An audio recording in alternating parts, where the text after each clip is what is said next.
이게 뭐 일시적 유행 아니냐, 그러니까 굳이 내가 이걸 해야 되느냐, 이러다 말겠지 라는 생각을 가지고 계신 분들이 너무 많아요. 절대 그렇지 않습니다. 그래서 일부에서 뭐라고 그러냐면 생성인공지능, 이거는 공기와도 같다. 스마트폰, 인터넷, 컴퓨터가 없는 세상 상상할 수 없죠. 앞으로 1, 2년 안에 생성형 인공지능 없는 세상은 상상할 수 없습니다. 독립적으로 봤던 그 산업의 혹은 그 기술의 발전의 속도에 인공지능이 이제 본격적으로 크로스 임팩트가 되면 최소 2~3배 이상, 많게는 10배 이상 속도가 이제 발전의 속도가 날 거다라고 생각하시면 됩니다. 부모님들이 내 자녀는 뭘 전공시켜야 됩니까? 라고 물어봤을 때 제가 10년 전이었어요. 인공지능 시키라고 했어요. 그런데 이제 10년이 지나서 제가 이제 요새 이제 학부모들 만나면 똑같이 물어봐요. 그러면 박사님 10년 후에는 뭘 해야 됩니까? 라고 얘기할 때 제가 꼽는 게 4차 산업의 마지막 꽃이에요. 그게 로봇입니다. 네. 그래서 지금은 로봇이 많이 가려져 있어요. 그런데 앞으로 점점 시간이 갈수록 5년, 10년이 갈수록 로봇을 눈여겨봐야 됩니다. 이제 시작입니다. 이제 시작에 불과하다.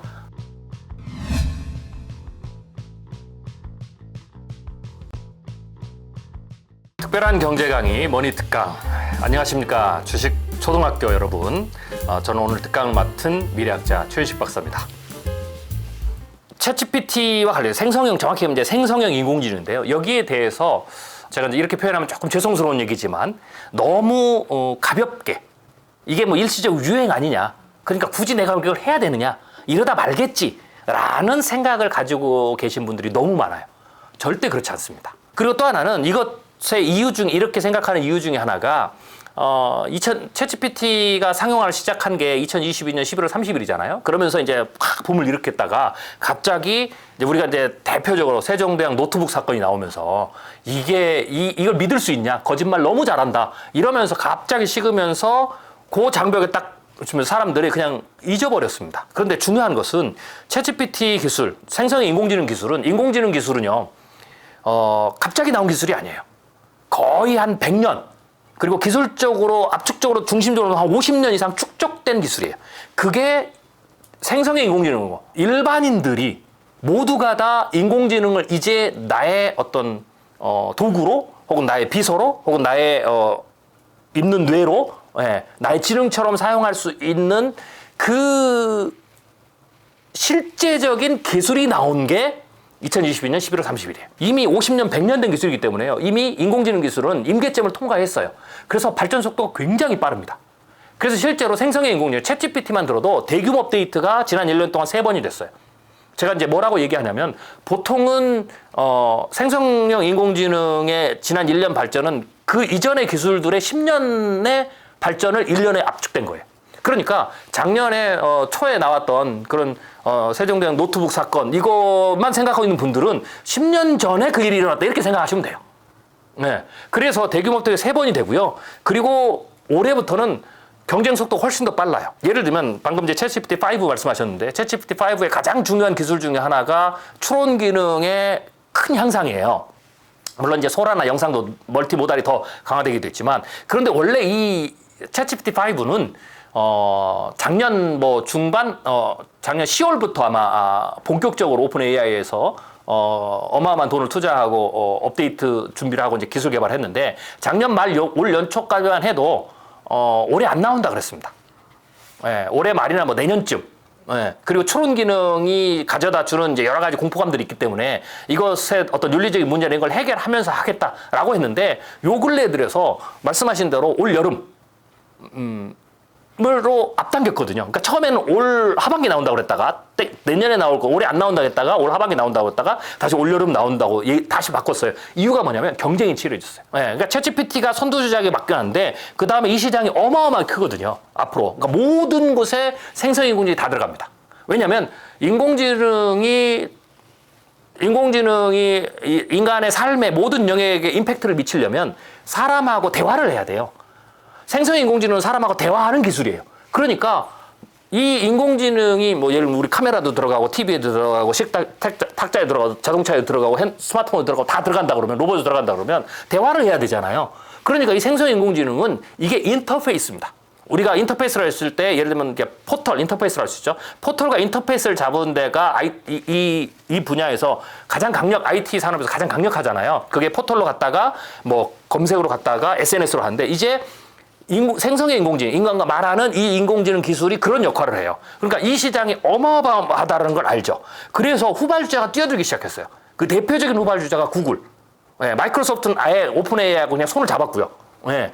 그래서 거의 주인격의 행세를 하고 그 다음에 구글이 그런데 뛰어들었는데 막강한 자본 그 다음에 인공지능 기술을 가지고 있는데 이게 후발주자가 한계가 있거든요. 네트워크 선호도 효과가 있어가지고 그래서 구글이 다양한 전략을 씁니다. 그러면서 이제 클로드에도 구글이 투자를 하고 뭐 이러면서 오픈 AI 입장에서 보면 구글이 무서운 기세로 왜냐하면 인공지능의 원천적 기술은 구글이 훨씬 더 가장 강력하거든요.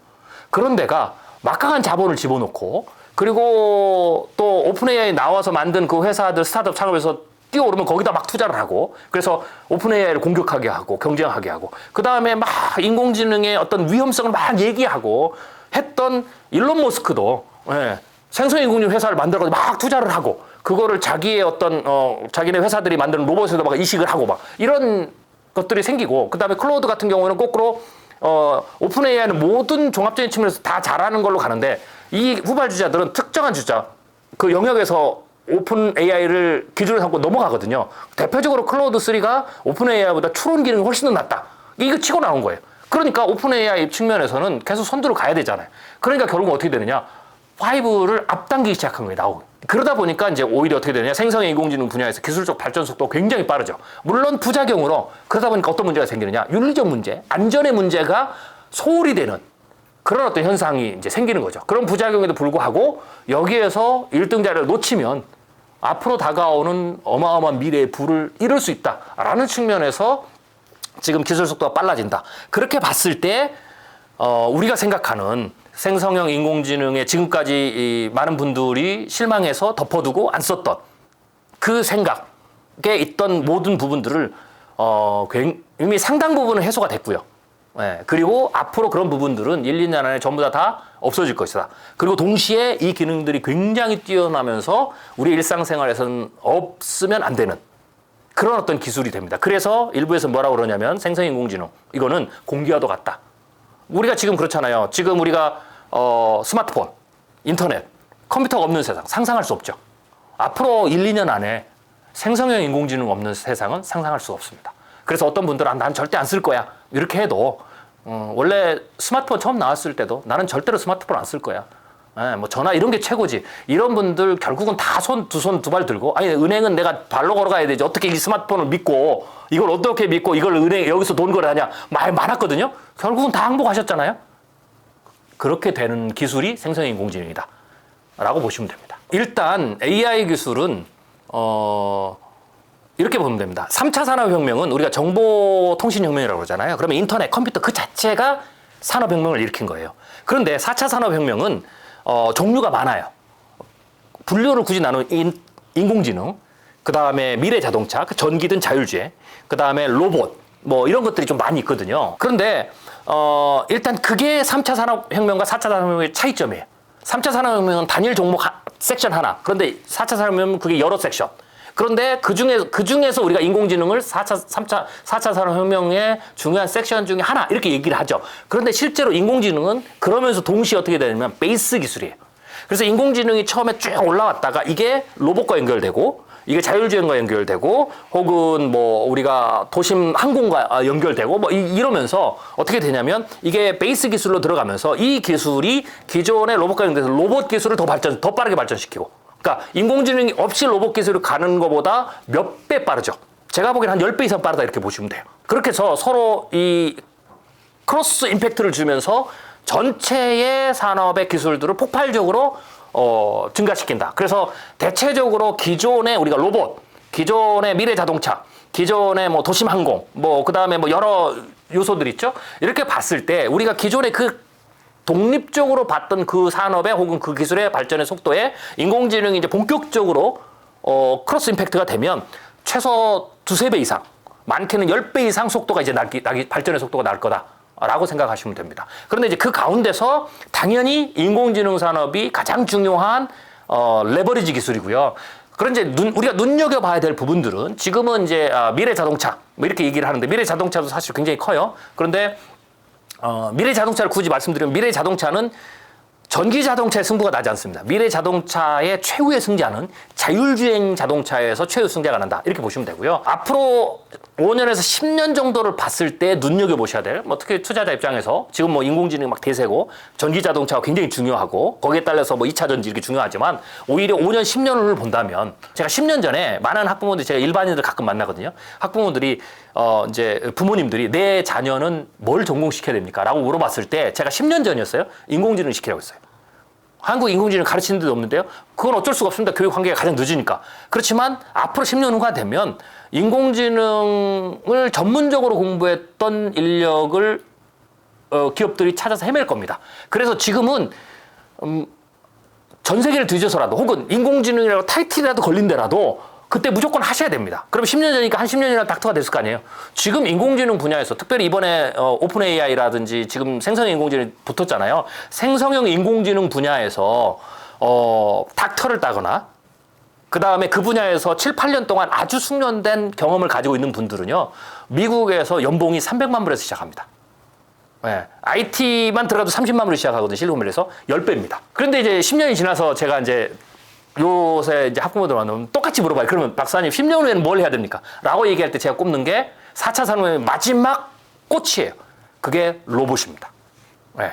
그래서 지금은 로봇이 많이 가려져 있어요. 그런데 앞으로 점점 시간이 갈수록 5년, 10년이 갈수록 로봇을 눈여겨봐야 됩니다. 그래서 이 로봇 분야가 사실은 산업의 규모 측면에서는 어마어마하게 큽니다. 왜냐하면 이런 거죠. 미래 로봇은 뭐냐면 우리가 기계적 로봇이 아니라 인공지능이 들어가서 인간과 대화하고 말하고 같이 일하고 협력하는 로봇이에요. 네, 그게 휴머노이드 형태든 혹은 팔만 가지고 있는 형태든 상반신만 가지든 그것은 다양한 차이가 있겠죠. 그런데 이 로봇 분야가 가장 커진다.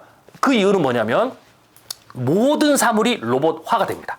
우리가 3차 산업혁명 그리고 4차 산업의 초로 넘어올 때 많은 사람들이 IoT를 얘기했어요. 모든 사물이 인터넷과 연결된다. 네. 그래서 그걸 IoT 개념이죠. 그런데 4차 산업혁명의 마지막 꽃은 뭐냐? 모든 사물이 로봇화된다. 인공지능 로봇화된다. 이렇게 보면 인공지능 분야도 굉장히 커요. 모든 지금 인공지능 인재가 어디가 필요하냐면 빅테크만 필요해요. LLM을 만드는 데가 필요하죠. 그런데 이제 앞으로는 모든 산업에서 모든 회사에서 인공지능 전문가가 필요해요. 왜? 내가 만드는 제품과 서비스에 인공지능을 다 넣어야 되고 그리고 또 하나는 로봇 기술자가 필요해요. 왜? 내가 테이블을 만들고 다 이게 로봇화가 되거든요. 로봇이라는 건 자기가 알아서 자율성을 가지고 움직여준다라는 거죠. 변신해준다라는 거죠. 그래서 테이블도 이제 그렇게 되고요. 네. 테이블을 내가 들고 옮길 필요가 없어요. 사람의 근력을 가지고. 얘가 로봇 기능이 들어가고 인공지능이 들어가면 사람이 근력을 안 쓰고 얘가 사람의 지시에 따라서 움직이게 되는 거죠. 변화되는 거죠. 네. 그래서 모든 영역에 침대도 로봇 기능이 들어가고요. 지금은 아이가 태어나서 이제 울면 엄마가 가가지고 저녁에 막 가가지고 침대에서 아이들을 돌보잖아요. 미래는 안 그래요. 네. 어떻게 되냐면 인공지능과 로봇이 침대에 들어가요. 그래서 아이가 뒤척이잖아요. 그럼 인공지능이 알아서 아이를 분석하고 그 분석해서 아이를 조금 흔들어 재워줘야 된다. 이 정도 엄마를 안 깨우는. 그러면 이 로봇 기능이 들어가서 침대가 스스로 움직입니다. 그리고 이러저러 해봐서 전혀 안 되잖아요. 그러면 엄마가 가는 게 아니고요. 이 인공지능 로봇이 문을 열고 엄마 있는 대로 갑니다. 이게 미래의 침대예요. 그럼 이런 침대와 지금의 침대가 두 개가 결합하면 누가 이기겠습니까? 이게 이기죠. 그러면 이 인공지능이나 로봇 기능을 넣지 않은 침대는 팔리려면 어떻게 되냐? 그냥 앤틱이어야 돼요. 네, 명품 브랜드 뭐 이런 거만 되지. 나머지 다 이렇게 되죠. 그래서 침대부터 모든 것이 로봇화가 된다. 그러면 어떻게 되겠어요? 모든 회사가 로봇 기술자를 필요로 하죠. 네. 그래서 그런 부분을 봤을 때 이게 5년, 10년 후면 펼쳐질 미래다. 그래서 4차 산업혁명의 마지막 꽃은 아마 로봇, 인공지능 로봇, 모든 사물이 로봇화되는 이제 그런 부분에서 아마 오지 않을까. 지금은 단연코 인공지능이죠. 인공지능은 많은 분들이 인공지능 이제 뭐 거의 만개한 거 아니냐? 아닙니다. 이제 시작입니다. 이제 시작에 불과하다. 라고 보면 됩니다. 그래서 우리나라 사실 인공지능이 특별히 LLM이라든지 이런 부분에서 사실 세계적 수준에서 조금 격차가 있거든요. 그래도 포기하면 안 됩니다. 네. 인공지능은 앞으로 10년, 20년 지나고 나서 우리가 뒤를 돌아본다면 지금의 인공지능은 우리가 거의 만기에서 더 이상 갈 데가 없을 것 같다라고 생각하지만 아마 10년, 20년에 다시 돌아서 지금을 본다면 이제 겨우 이제 문을 열기 시작했구나라고 아마 생각할 겁니다. 그래서 오히려 인공지능은 미래의 폭발적인 기술이긴 하지만 현재도 이미 불꽃이 활활 타오르고 있는 그런 분야다라고 생각이 됩니다. 단 하나 말씀을 드리면 보통 이제 제가 이제 이런 기술들을 말씀드리면 많은 이제 학생들이 이렇게 물어봐요. 그럼 박사님 그럼 다 이공계 가야 됩니까? 우리 인문 사회는 뭐 할 게 없네요. 아니에요. 절대로 그렇게 생각하시면 안 돼요. 패러다임 체인지가 올 때 뭐 1차 산업, 2차 산업 이렇게 패러다임 넘어가죠. 이럴 때는 당연히 기술이 그 패러다임의 새로운 장을 열기 때문에 그 기술을 메인으로 하는 원천 기술 그 기술이 부각이 되죠. 그래서 그 기술을 직접적으로 하는 이공계가 부각이 되죠. 그런데 실제로 이 기술이 세상을 변화시키는 것은요. 이 기술이 우리의 모든 삶의 영역에 전부 침투돼서 세상이 변화되는 거예요. 네. 인공지능 기술만이 아니라 예를 들면 지금은 LLM이 나와서 챗GPT가 이게 너무 좋잖아요. 이 자체로 신기하잖아요. 그런데 이 챗GPT가 우리의 모든 삶의 영역에서 우리가 모두 하는 일상생활에 다 접목이 됐을 때 세상이 완벽하게 변하거든요. 그런데 그것을 접목시키는 것은 오픈 AI가 하는 게 아니에요. 그냥 오픈 AI는 이공계 기술자들은 거기에 들어가서 그 엔진의 성능을 향상시키는 거예요. 그럼 그걸 가지고 부가가치를 만들죠. 사람의 삶을 어떻게 편리시키고 그걸 가지고 어떤 새로운 부가가치를 만들고 어떻게 돈 벌고 어떻게 우리의 삶을 변화시키는 것은 누가 하느냐? 이공계 출신들이 하는 게 아니에요. 인문사회학 우리가 그것을 우리가 예술이 어떻게 문화에 어떻게 우리의 사무에 어떻게 내일이 어떻게 접목시킬 때 그 접목시킬 때 그들의 생각을 가지고 변화시키는 거죠. 그래서 기술이 새로 나오면 두 단계로 봐야 돼. 하나는 첫 번째는 그거는 1% 많아야 10%밖에 안 돼. 전체 변화에서. 그거는 그냥 이공계가 열어요. 그러나 나머지 90% 혹은 99%의 어떤 비즈니스 이런 것들은 그것을 적용하는 인문사회나 뭐 이런 어떤 전공을 하는 나머지 어떤 전공자들이 한다라고 생각해야 돼. 그래서 이제는 인공지능이 그 분야에서 이제 기회가 오기 시작한다. 라고 봐야 됩니다. 그래서 내가 이공계가 아니더라도 나는 나는 인공지능 기술 잘 몰라 라고 해서 나하고는 전혀 상관없는 거, 나에게는 기회가 없는 것, 이렇게 생각하면 안 됩니다. 단, 뭐가 중요하느냐. 인문사회학자들이 그래서 이 안에서 성공하려면 인공지능 기술을 내가 인공지능 개발자는 아니지만 인공지능을 사용하는 기술은 전문가가 돼야 되죠. 그래서 나머지 영역에 있는 분들은 이제 우리 대부분의 시청자들이잖아요. 인공지능을 사용하는 노하우, 방법에서의 전문성 이것을 빨리 가져서 내 영역을 변화시키는 내 영역의 새로운 부가가치를 만드는 쪽으로 지금부터 생각을 하셔야 됩니다. 이제부터는 그 길이 열릴 겁니다. 미중이 이제 패권 전쟁을 했을 때는 이제 3번, 그러니까 이제 3단계를 거쳤죠. 왜냐면 이제 대통령이 바뀌면서 첫 번째는 이제 오바마 대통령 때입니다. 많은 분들이 미중 패권 전쟁을 트럼프 때부터 시작했을 거다 이렇게 생각하는데 그렇지 않고요. 서브프라임 사태가 터지고 그리고 나서 그 다음에 곧바로 이제 중국이 반격을 합니다. 기축통화 얘기도 하고 미국을 신뢰성에 대한 얘기를 하고 그러다 보니까 이제 미국이 그런 궁지에 몰렸을 때 벗어나기 위해서 오바마 대통령 때부터 이제 미중 패권 전쟁을 시작을 하죠.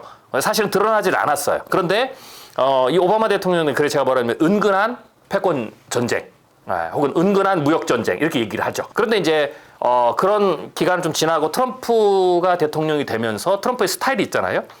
겉으로 굉장히 말폭탄을 날리고 거칠게 하고 이 분위기를 크게 만들고 작은 말을 막 크게 키워서 쇼맨십을 하면서 세계의 이목을 이렇게 만드는 그러면서 이제 미중 패권 전쟁 혹은 무역 전쟁이 급격하게 부상을 했죠.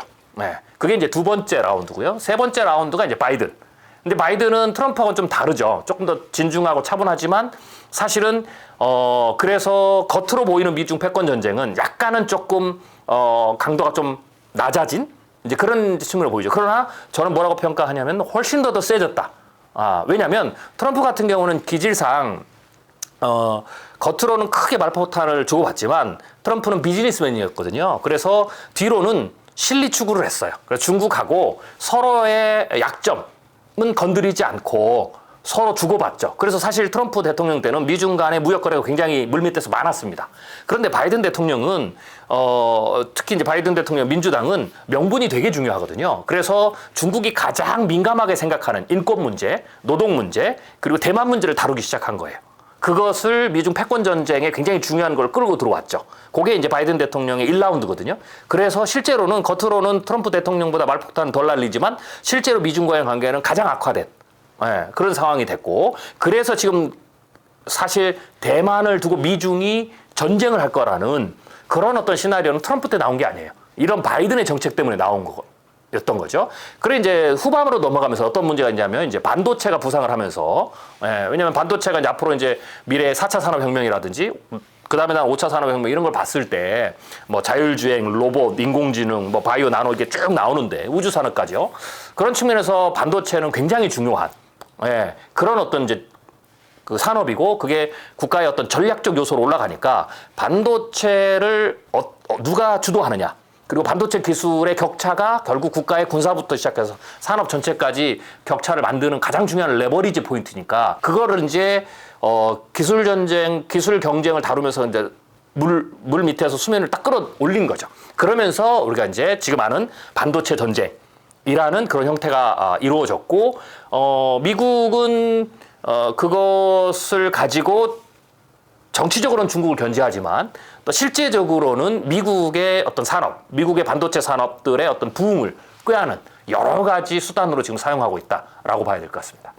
일단 반도체 전쟁이 가장 메인으로 들어가는 거고요. 미중 패권 전쟁은 여러 양상들이 있습니다. 겉으로 들어갈 때 우리가 이제 무역 전쟁 뭐 이런 거 일어나고, 그 다음에 산업과 기술 전쟁 이렇게 일어나죠. 그 다음에는 또 우리가 생각할 수 있는 게 미국과 중국과의 어떤 금융 전쟁이라든지 또 환율 전쟁이라든지, 혹은 실제로 대만을 두고 최악의 경우는 군사적 어떤 대치, 봉쇄라든지 혹은 국지전이라든지, 그래서 군사 전쟁 뭐 이렇게 갈 수가 있고요. 조금 더 먼 미래로 가면 사실은 군사 전쟁의 확장이죠. 군사와 기술 전쟁 확장인 우주 전쟁.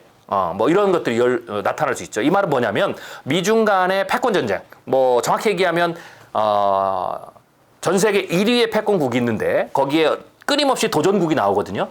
그 도전국 간의 경쟁은 지난 뭐 수천 년의 인류의 역사를 봤을 때 전면적인 모든 영역으로 확장돼서 붙는다, 이렇게 생각을 해야 될 것 같습니다. 그래서 앞으로는 단순하게 무역 전쟁이나 어떤 반도체 전쟁을 떠나서 전방위적으로 어떤 미국 간의 어떤 힘겨루기, 경쟁들이 커질 거다, 이렇게 이제 봐야 될 것 같습니다. 일단은 무역 전쟁이 실패다, 뭐 그렇게 얘기할 수 있겠죠. 근데 그거는 근본적으로 미국과 중국 혹은 전 세계의 어떤 무역 구조상 그런 결과가 나올 수밖에 없는 거죠. 그런데 이제 반도체 전쟁 같은 경우는 거꾸로 그렇게 보면 좀 성공이다라고 할 수 있는데, 그것도 사실은 조금 평가는 좀 가봐야 됩니다. 왜냐하면 일단 기본적으로 중국의 반도체의 어떤 굴기의 기본적인 어떤 그 속도, 힘을 약화시키는 데는 성공을 했어요.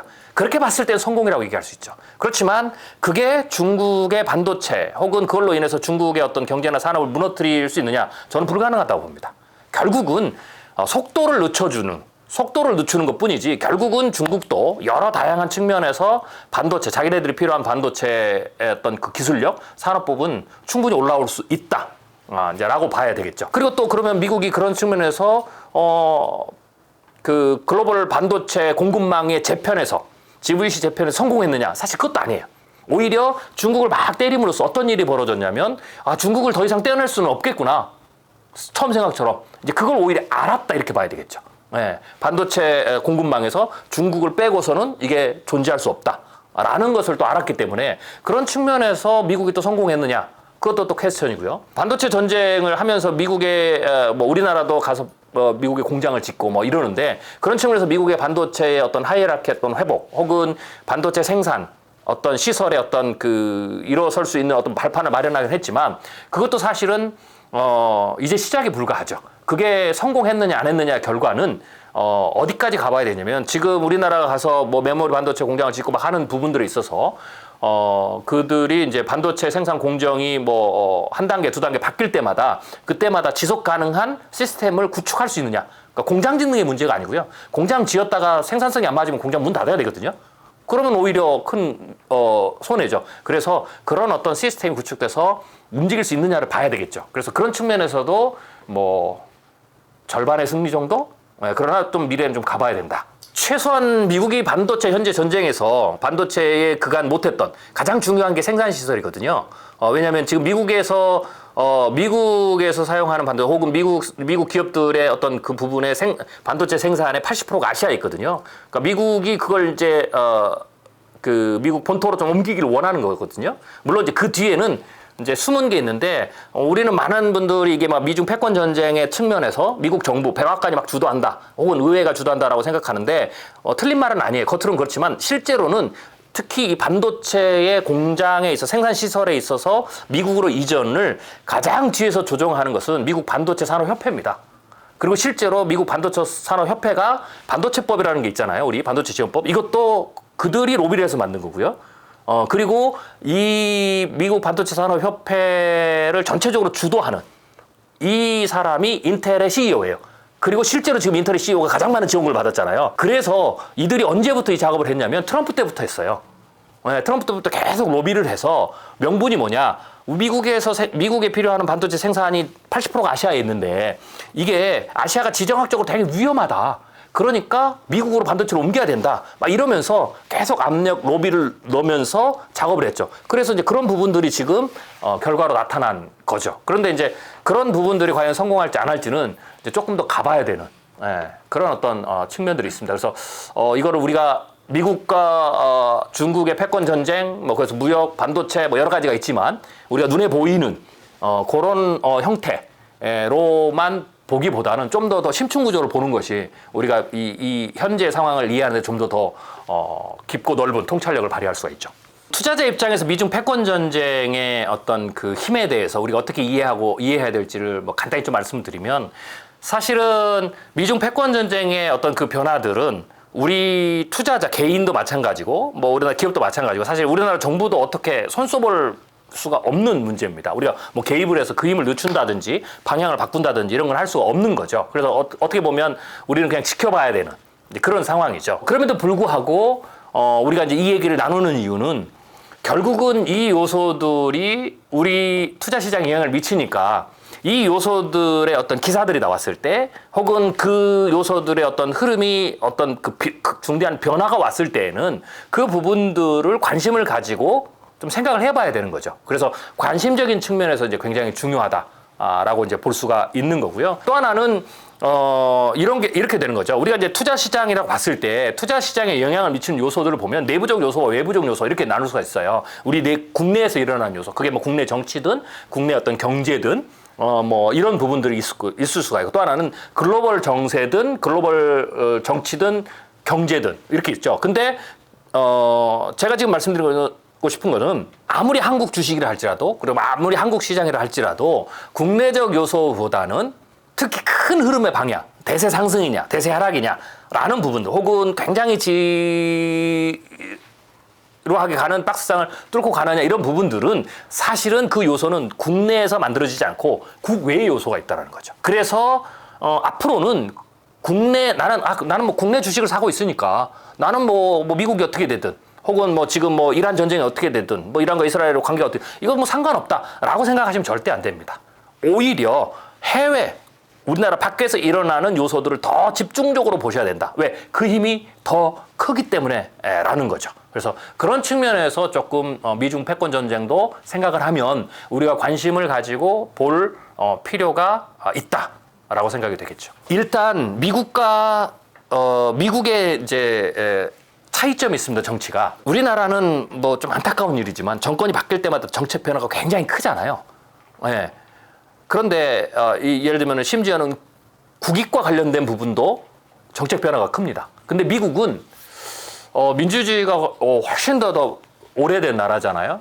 그래서 아마 초기에는 그랬겠죠. 근데 미국에서는 정치가 오래된 민주주의가 뭐 200년, 300년 되면서 어떤 게 형성이 되냐면 미국의 국익과 관련된 부분들은 아주 중요한 국익과 관련된 부분들은 정권 변화 상관없이 일괄적으로 한 방향을 갑니다. 그런 측면에서 현재 미국의 어떤 국익과 관련해서 아직은 뭐 5년, 10년 정도는 나중에 차이메이커 어간이 되더라도 5년 아직은 미중국이 패권 전쟁을 하고 중국을 눌러야 되고 그게 전략적 산업이든 무역이든 무엇이든지 간에 중국과 격차를 벌여야 되고 중국을 제재해야 된다라는 것이 미국의 국익에 지금 유익하다고 판단이 되면 이거는 트럼프가 되든 다음 대선에 트럼프가 되든 바이든이 되든 전혀 상관이 없습니다.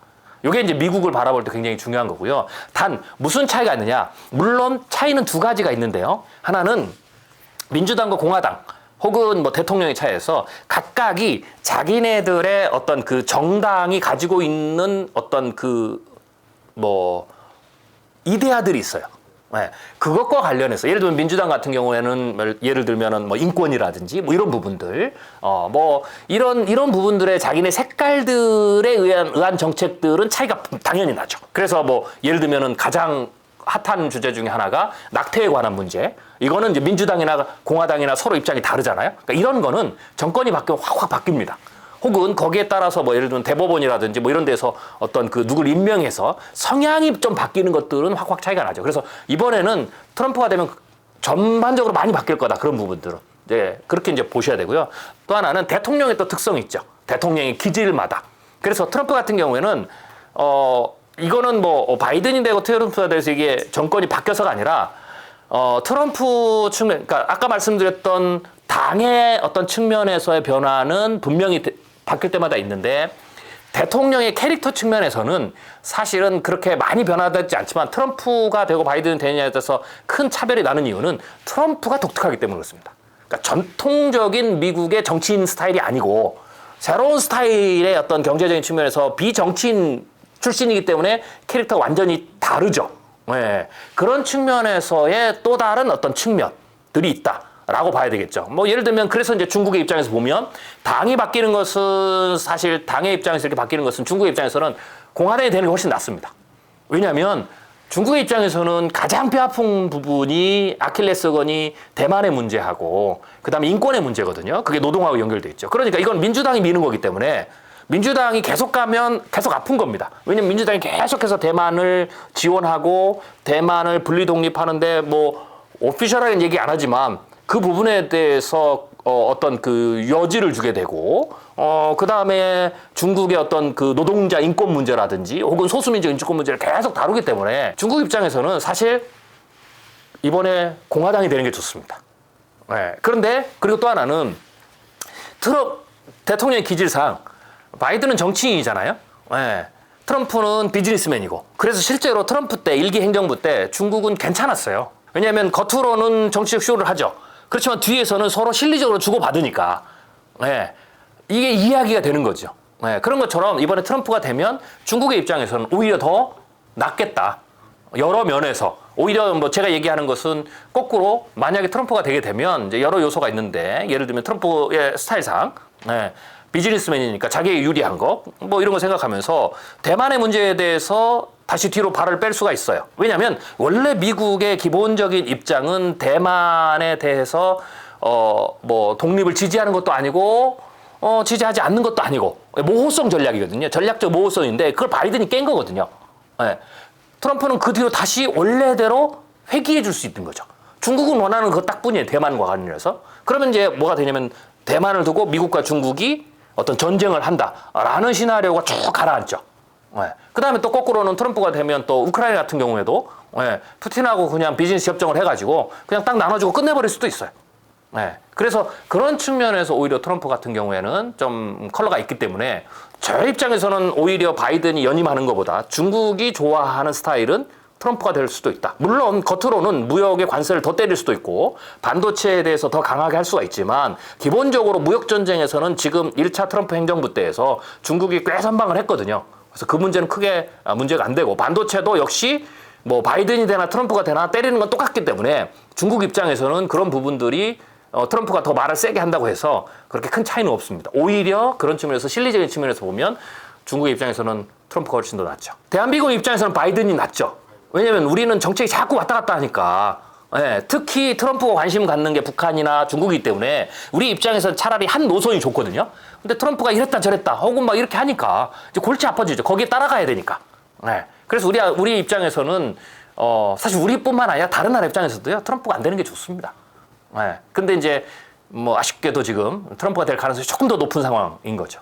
리스크 부분을 좀 얘기를 하면, 제가 이제 한국의 반도체를 얘기할 때 우리가 가장 조심해야 될 게 뭐가 있냐면, 기술 우월주의에 치우쳐 있는 거예요. 기술만 뛰어나면 아무 문제가 없다, 이런 생각인 거죠.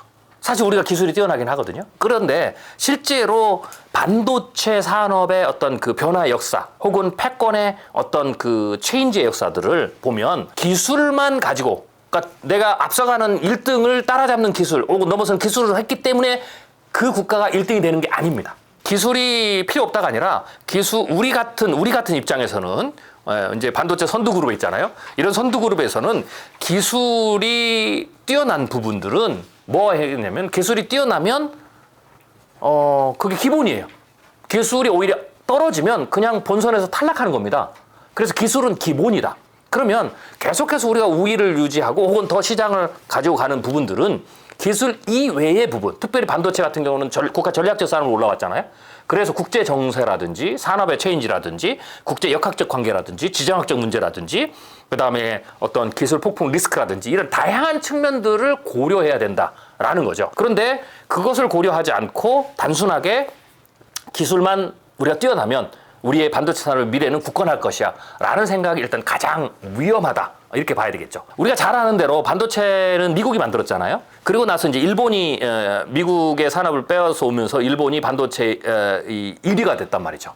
그런데 이제 그 다음에 한국이 일본을 밀어내고 우리가 반도체의 어떤 특별히 메모리 반도체 이런 데에서는 1위 올라갔잖아요. 그런데 이게 그냥 우리가 그러니까 뭐 얘기는 그렇게 하죠. 우리가 뭐 일본이나 미국이나 이런 데서 회사도 사고 기술도 우리가 어렵게 가져오고 또 연구를 해서, 맞아요. 틀린 게 아니에요. 그 기술이 일본을 따라잡을 수 있는, 혹은 일본과 같은 기술이 됐기 때문에 우리가 그러한 어떤 경쟁자로서의 지위를 획득한 거죠. 그런데 우리가 뭐 예를 들면 일본 같은 경우에는 한 13년 요 정도 때가 되면 일본의 반도체 산업이, 웬만한 반도체 산업이 전부 다 멸종이 됩니다.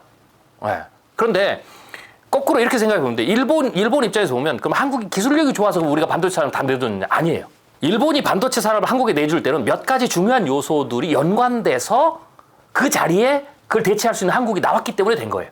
그러면 그 요소들이 뭐냐면, 첫 번째로 일본이 미국의 반도체 기술을 가져와서 기술을 따라잡고, 일본이 미국보다 더 저렴한 가격으로 반도체를 만들기 시작하고, 이러다 보니까 일본이 우리가 잘 아는데 1970년대 80년대에서 전 세계에서 가장 혁신적인 제품들, 뭐 워크맨부터 시작해가지고 뭐 컴퓨터 소니에서 뭐 이런 IT 분야에서는 일본이 세계 최고가 됐잖아요. 그러면서 반도체가 같이 최고가 됐거든요. 그런데 그러면서 이제 일본이 GDP 2위 국가, 지금 중국처럼 올라왔단 말이죠. 그리고 이제 엄청난 돈을 벌어가지고 그 돈을 가지고 뭐 미국의 회사도 사고 막 이러니까, 그래서 미국과의 일본이 그 경쟁에서 지금 미국이 대중국 무역 적자가 굉장히 커지듯이 대일본 무역 적자가 급격하게 늘어났어요. 그래서 미국의 산업도 무너지게 생겼고 미국의 반도체도 좀 뺏기게 된 거죠. 그랬더니 미국이 그걸 어떻게 했냐면, 우리가 잘 아는데 1985년에 G5를 부르고 독일과 일본을 부릅니다. 그리고 뭐라 하냐? 플라자에서 플라자 합의를 합니다. 독일의 마르코아가 일본의 엔화를 강제적 절상을 하죠. 여기에 충격을 받아요. 이게 뭐냐면, 일본의 반도체 기술을 누를 수 없으니까 니들 가격을 높여야 되겠다 라는 거죠. 그런데 그것만으로 끝난 게 아니고요. 두 번째 또 뭐를 하냐면, 미국이 일본하고 반도체 협약을 합니다. 이 뭐냐면, 니들이 미국에 너희들의 반도체를 헐값으로 팔지 마라. 그러면서 그 반도체 협약하면서 다양한 반도체 와 관련된 법적인 제약들을 퍼부어요. 그리고 또 하나, 그러다 보니까 이제 일본이 이제 수출이 문제가 생기는 거죠. 그래서 반도체 가격 경쟁 약화도 생기고, 그러면서 이제 일본에서 그래도 일본 경제는 계속 성장해야 되니까 수출에 문제가 생기고 이러니까, 일본이 그걸 말을 안 들으면 뭐 예를 들면 다양한 또 다른 금융적 제재를 하고 그러니까 어쩔 수 없이 받아들였단 말이죠. 그러면서 일본이 전략을 어떻게 썼냐면, GDP 성장을 어떻게 할 거냐라고 했을 때 수출이 약화가 되니까 그럼 우리가 내수를 키우자. 그래서 전체 GDP를 계속 끌어올리는 걸 쓰자.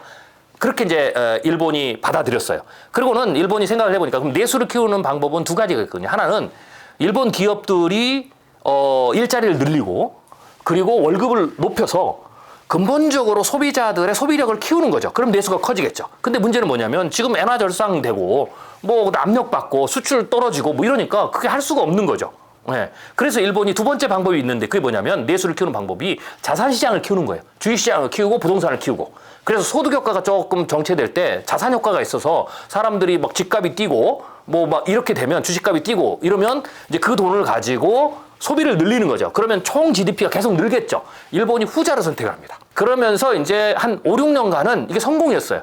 뭐 주식시장도 4배가 뛰고 부동산에도 막 폭등을 하고 그런데 이게 버블이라는 게 영원하지 않잖아요. 그래서 우리가 잘 아는데 1991년에 일본이 버블 붕괴가 터집니다. 그러면서 주식이 75% 폭락하고 집값이 막 쫙 거대하게 폭락을 하죠. 그러면서 이제 어떤 문제가 생기냐면 은행들이 파산을 합니다. 그리고 수많은 일본 기업들이 파산을 해요. 이런 상황이 되니까 일본의 반도체 기업들이 반도체는 끊임없이 투자를 해야 되는데 공장을 하나 짓고 그 다음 단계 놓고 하면 공장을 새로 짓고 이게 막 수조 원, 수십조 원씩 들어가거든요. 이걸 할 수가 없는 거예요. 이 공백 기간에 한국이 치고 들어간 겁니다. 그래서 이것을 일본이 이기지 못하면서 2013년에 일본의 반도체 기업이 전멸을 합니다. 그러니까 이 말은 뭐냐면 치킨 게임이 치킨 게임인데 단순히 우리나라가 만약에 일본이 플라자 합의도 없고 미국이 반도체 협약도 안 하고 그리고 일본의 버블 붕괴도 없고 그래서 투자도 잘 진행되고 은행도 안 망했으면 한국이 기술력만 일본을 쫓아간다고 해서 지금 1등이 절대 못 됩니다. 한국도 마찬가지예요. 거꾸로 우리가 기술력만 있다고 되는 것이 아니라 누군가가 일본처럼 우리의 어떤 존재에 대해서 굉장히 위협을 느끼고 거기에 대해서 압력을 가하기 시작하면 그 부분을 뚫지 못하면 해결하지 못하면 한국이 아무리 기술력이 우수해도 반도체 시장에서 미래를 답보할 수 없다라는 거죠. 그러니까 이런 부분들이 사실은 위기다라고 봐야 되는 겁니다. 근데 중요한 것은 설마 미국이 그럴까요? 아니죠. 예, 제가 책에서 뭐라고 그랬냐면 미국이 트럼프가 당선이 되면 미국이 그 다음 단계로 한국의 반도체, 한국과 대만의 반도체 산업을 공격할 수가 있다. 한국 기업들은 준비가 됐는가라는 거죠. 그래서 제가 이제 여러 얘기를 나누는데 그 중에 하나가 뭐냐면 아까도 제가 말씀드렸지만 미국의 어떤 반도체 정책 관련해서 가장 뒤에서 움직이는 것은 미국 반도체 협회거든요. 이 반도체 산업협회가 끊임없이 계속 주장한 것 중에 하나가 아까도 얘기했지만은 두 가지인데 하나는 중국에 대한 견제, 또 하나는 미국의 반도체 산업의 어떤 부흥을 위해서 하는데 그 부흥을 하는 굉장히 중요한 부흥의 요소로 뭘 뒀냐면 우리의 미국 기업들이 기술력이 막 뛰어나서가 아니라 이게 이제 기술은 한계가 있잖아요. 그러니까 상대방을 공격하는 측면에서의 정책을 계속 얘기를 하는 거예요. 예. 그게 뭐냐? 아까도 했지만 첫 번째로 지정학적 리스크라는 명분을 잡아서 공장을 미국으로 다 옮겨야 된다. 일단 이거는 이미 시작됐죠. 다 들어줬단 말이죠. 트럼프 때도 계속 할 거다라고 보시면 됩니다. 근데 여기서 끝나는 게 아니고 우리는 공장 지어주고 끝나겠지라고 하는데 그렇지 않아요. 두 번째로 요구하는 게 있는데 그게 뭐냐면 반도체 공정에서 가장 중요한 초미세 공정이 중요하던데 여기에 대해서 미국이 지금 대만과 한국이 거의 미국의 어떤 기술을 다 따라왔다. 여기를 견제해야 된다라는 것을 끊임없이 얘기했어요. 그런데 이제 미국 정부 입장에서는 우선순위부터 했죠. 그래서 중국을 때리는 것부터 우선하고 그 다음에 공장을 가져오는 거라고 했죠. 그런데 반도체 산업협회는 끊임없이 거기까지 얘기했으니까 이제는 이게 어느 정도 됐고 그 기간이 더 5년이 이미 지났기 때문에 더 지금 한국이나 대만이 더 쫓아왔죠. 그래서 그 다음 단계는 만약에 이 패턴이 계속한다면 그 다음 단계는 트럼프 정부를 통해서 한국과 대만을 반도체 산업을 어떤 다양한 측면에서 공격하는 어떤 그런 요소도 일어날 수 있다라고 봐야 되겠죠. 그래서 그게 있고 또 하나는 요 근래에 트럼프 정권 이제 선거 진영들 있잖아요. 거기에 보면 우리가 이제 다음 뭐 캐비넷 내각의 후보들이 뭐 오잖아요. 그럼 이제 그분들의 어떤 그 이야기도 눈여겨봐야 되거든요.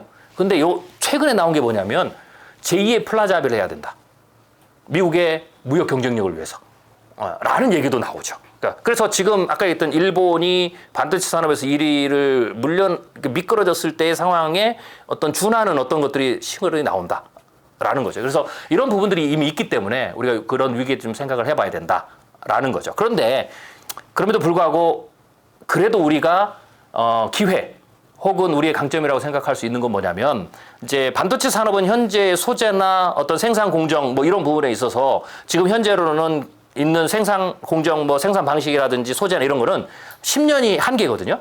10년이 지나면 완전히 새로운 반도체의 어떤 환경이 필요해요. 소재부터 시작해가지고. 그런데 뭐 예를 들면 우리가 반도체도 보면 CPU 쪽에서 인공지능 쪽으로 AI 반도체로 가잖아요. AI 반도체가 1세대, 2세대, 3세대 있는데 이런 측면에서 이제 다양한 변화가 일어나는데 그래도 긍정적인 건 뭐냐? 기술적인 측면에서 1세대, 2세대 반도체, 2세대 반도체는 뭐 예를 들면 MPU고, 3세대 반도체는 뭐 뉴로모픽스 뭐 이런 것도 있고, 미래 반도체 새로운 소재의 뭐 화물 반도체라든지, 반도체 새로운 어떤 패키징 시스템, 어드밴스 패키징이라든지 뭐 이런 새로운 미래 기술, 이런 부분에 있어서 우리나라가 기업도 그렇고, 또, 같이 협력하는 어떤 뭐 서울대라든지 카이스트라든지 이런 대학의 산학 연구 기관들도 세계 탑 그룹에 있다. 그런 측면에서는 우리가 아직은 희망이 충분히 있다라고 이제 볼 수가 있죠. 내부적인 리스크는 일단은 아까도 제가 얘기했듯이 기술 우월주의, 혹은 뭐 자만감, 뭐 이렇게 볼 수가 있는 거고요. 제가 뭐 이 책에서 하나 뭐 얘기를 들었는데, 지정학적 측면에서 근데 뭐 우리가 확률적 가능성은 좀 낮지만 좀 생각해 봐야 될 게 뭐냐라고 했을 때, 백두산 화산 폭발과 같은 자연재해, 이런 부분들이, 왜냐면 우리는 지진은 리스크가 그렇게 크지 않거든요. 일본 같은 경우는 지진이 가장 큰 내부적인 문제예요. 그리고 또 화산도 일본도 많죠. 실제로 이게 왜 중요하냐면 일본의 어떤 그 국가적인 전체 측면에서 봐서 어떤 뭐라 그럴까요? 미세 공정, 정밀 공정과 같은 산업들을 보라보면 화산이 많이 자주 폭발하는 지역이나 혹은 지진이 많이 일어나는 지역에는 그것과 관련된 공장이 하나도 없습니다. 절대 들어가지 않죠. 그걸 다 피해 있거든요.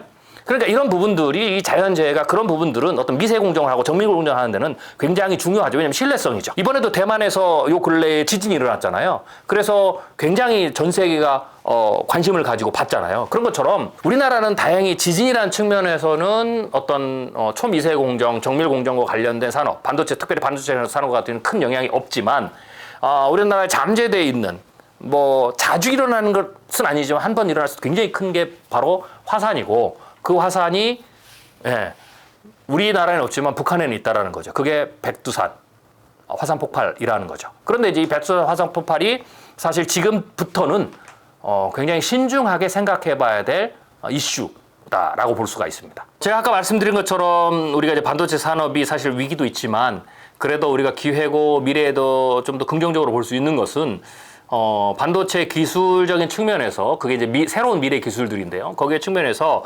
국내의 기술이 세계적으로 뒤처지지 않고 있다. 라고 이제 봐야 되겠죠. 자, 예를 좀 몇 가지 들어보면 우리가 지금 반도체의 굉장히 중요한 커다란 어떤 흐름은 반도체의 어떤 그 무게중심이라고 할까요? 이런 부분들은 우리가 전통적으로 연산과 관련된 CPU 뭐 이런 측면보다는 로지컬 연산보다는 지금 AI가 부각하면서 그 AI 반도체 쪽으로 전체 중심이 흐르고 있잖아요. 그래서 뭐 엔비디아가 막 뛰고 인텔을 뛰어넘기도 하고 뭐 그게 굉장히 중요한 상징적인 거거든요. 근데 이거는 유행이 아니에요. 대세적 변화다 이렇게 이제 봐야 됩니다. 그렇게 봤을 때 이제 AI 반도체 쪽이 굉장히 커지는 거. 그래서 그런 측면에서 시장은 밝아요. 왜냐하면 이 AI 반도체가 쓰이는 것들이 지금은 컴퓨터라든지 일부의 가전제품이라든지 스마트폰이지만 앞으로는 자동차라든지 로봇이라든지 거래 인공지능이라든지 이런 데 더 커지기 때문에 시장은 굉장히 훨씬 더 커진다. 그래서 파이 자체가 커지니까 사실은 엄밀히 보면 우리가 시장의 점유율이 높지 않더라도 매출 부분들은 지속적인 상승이 가능하다. 라고 이제 볼 수가 있는 거죠. AI 반도체가 이제 1세대가 있고 2세대가 있고 3세대가 있거든요. 그러니까 1세대는 지금 우리가 아는 대로 CPU에다가 GPU를 붙여가지고 하는 거고 그 GPU가 중요도가 커지니까 이제 그걸 만드는 엔비디아가 이제 세계 최고의 회사가 되잖아요. 테슬라도 넘어가고 다 넘어가 버리고 애플도 넘어가 버리고 이제 그런데 이제 이게 이제 1세대인데 여기 부분에서는 사실 제가 보기에는 여러 대안들이 나오지만 엔비디아의 GPU를 대신하는 게 한다고 나오지만 이건 한계가 있을 거예요. 왜냐하면 이 엔비디아의 GPU는 GPU의 하드웨어 측면도 굉장히 성능도 중요하지만 가장 중요한 게 소프트웨어적인 거거든요. 그러니까 소프트웨어 생태계가 있어서 어쩔 수 없이 엔비디아의 하드웨어를 써야 되는 거죠. 그러니까 엔비디아의 하드웨어 GPU보다 더 싸고 성능이 좋은 하드웨어를 GPU를 만들어도 그걸 못 써요. 그 쿠다라는 그 소프트웨어 생태계를 써야 되는 거니까 그런 측면에서 아마 후발주자가 일부는 대체할 수 있어도 1세대 반도체에서는 엔비디아를 뛰어넘지는 못한다. 뭐 우리나라 기업도 마찬가지죠. 그 부분은 한계가 있지만 결국은 1세대 반도체가 가지고 있는 어떤 치명적인 단점, 가격이 비싸고 전력 소모가 굉장히 크다라는 거죠.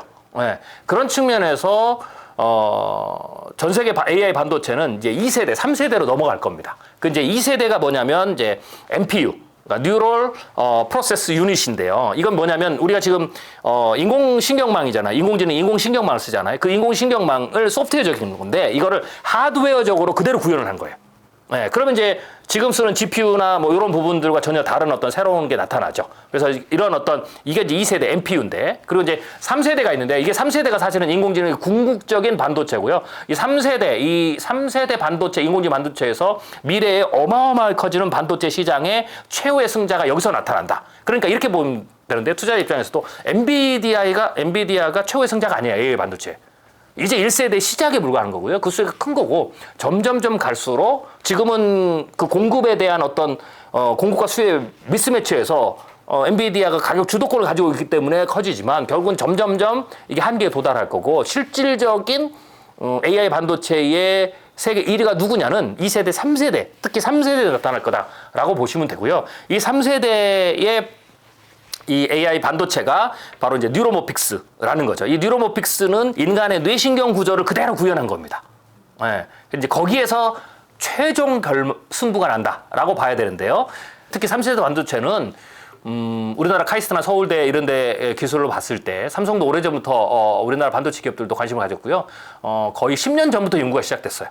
네. 그래서 상당 수준 세계적인 경쟁력을 갖출 수 있는 기술적 연구 수준에 있다라고 봐야 됩니다. 궁극적인 미래의 AI 반도체 최종 승부처인데 충분히 우리가 승부를 겨룰 수 있는 해볼 수 있는 잠재력은 가지고 있다라고 봐야 되고요. 또 하나는 이제 우리가 뭐 무해 법칙의 한계에 도달했잖아요. 그 무해 법칙 한계에 도달하는 게 이제 실리콘 소재 의 어떤 한계와 연관돼 있는데 그러면은 결국은 어떻게 되냐면 이 소재를 바꿔야 되거든요. 네. 그래서 이 현재 무해 법칙 혹은 실리콘 소재의 한계를 돌파하기 위해서 여러 개 나오는데 우리가 뭐 HBM 같은 거 요새 이제 굉장히 화두가 되잖아요. 이런 게 이제 어드밴스 패키징 기술이거든요. 이런 기술은 이제 궁극적인 기술은 아니에요. 네. 그런데 어쩌든지 이런 부분에 있어서도 우리나라가 어떤 그 빠르게 대처하는 능력이 좀 있고 물론 이제 거기에 따라서 우리나라 회사끼리는 안에서는 어떤 타이밍에 의해서 어떤 회사가 좀 희비가 갈리기도 하지만 그런 기술도 우리나라 충분히 보유하고 있다라고 봐야 되고요. 소재는 사실은 이제 궁극적으로는 아직은 아니지만 10년 뭐 이후부터 10년, 20년 후부터는 현재 실리콘 소재에서의 어떤 그 효율성의 어떤 새로운 돌파구도 찾겠지만 궁극적으로는 새로운 어떤 우리가 이제 화합물 반도체, 총칭해서 화합물 반도체라고 그러는데 이제 그런 측면에서도 그런 측면으로 이제 소재 변화들이 일어날 겁니다. 그렇게 봤을 때 그 부분도 사실 우리나라가 물론 세계 탑은 아닙니다. 그렇지만 우리나라도 오래전부터 관심을 가지고 있고 거기에 좀 기술력을 지금 확보 중이다. 이렇게 이제 봐야 되겠죠. 근데 이제 이렇게 소재가 이렇게 가고 하는 부분들은 아까도 얘기했지만 전력 소모, 이게 이제 굉장히 중요하거든요. 그러니까 왜냐하면 미래로 갈수록 이 전력에 대한 수요가 굉장히 커져요. 예를 들면 전기 자동차가 지금 한번 1단계 성장을 하고 잠깐 휴직이 간 중요한 이유 중에 하나가 여러 가지 이유인데 그 중에 하나가 이 전기 부분이거든요. 이 전력의 소모 이게 어마어마합니다. 그런데 지금 인공지능도 1세대 인공지능의 한계가 있다는 것은 전력 소모가 어마어마하거든요. 그런데 이제 이게 뭐 자율주행 자동차로 가고 로봇이 나오고 그러면 전부 다 이게 모빌리티 쪽에서 2차 전지를 통해서 전력을 소모해야 되거든요. 그러면 여기에다가 우리가 곧 2030년대부터 6G 통신이 시작됩니다. 이 6G 통신도 전력 소비량이 5G보다 훨씬 더 많게 되죠. 그러니까 이런 부분에서 전력의 어떤 그 엄청난 수요가 생기는데 그 수요를 다 따라갈 수가 없겠죠. 그래서 거꾸로 전력량을 줄이는 쪽으로 트렌드가 지금 가고 있다. 그렇게 봤을 때의 어떤 그 새로운 어떤 반도체 소재 뭐 이런 이제 이야기가 나오는 거고 그런 부분에서 이제 아까 한국이 굉장히 뭐라고 할까요? 잠재적 기술력을 가지고 있고요. 뭐 그 외에도 뭐 예를 들면 칩넷이라든지 뭐 그다음에 뭐 SOC라든지 뭐 이런 어떤 기술들 측면에서 대안적 기술 측면에서도 한국이 웬만한 부분들 학계에 혹은 산업계에 주류가 되고 있는 이런 부분들은 기술적인 측면에서 한국 기업들이 혹은 한국의 어떤 연구기관들 혹은 대학들이 충분한 기술적 잠재력들을 가지고 있다. 이렇게 이제 보면 될 것 같습니다. 제가 이제 이번에 K 반도체 쇼크라는 새로운 책을 냈는데요. 우리가 지금까지 반도체에 대해서 혹은 반도체뿐만 아니라 다른 제가 이제 굳이 예를 반도체를 들었지만 대체적으로 한국과 산업에 관련해서 우리가 가장 경계해야 될 건 뭐냐면 기술만 뛰어나면 우리가 생존할 수 있다라는 겁니다. 사실 그렇지는 않습니다. 기술이 뛰어난 것은 우리가 본선 경쟁, 제1등 그룹하고 경쟁하는 데서는 우위에 있지만 결국은 기술 이외에 다양한 국내 국외적, 지정학적이든 혹은 산업이든 여러 측면에서의 다양한 변화들을 같이 보는 게 우리에게 중요하죠. 그런 측면에서 이제는 우리 투자자분들께서 어떤 내가 투자하는, 내가 관심을 갖는 그 어떤 영역이든지 간에 조금 더 광범위한 시각을 좀 가졌으면 좋겠다라는 거고요. 그리고 또 하나 광범위한 시각을 갖는다는 것은 우리가 미래는 예언할 수 없거든요.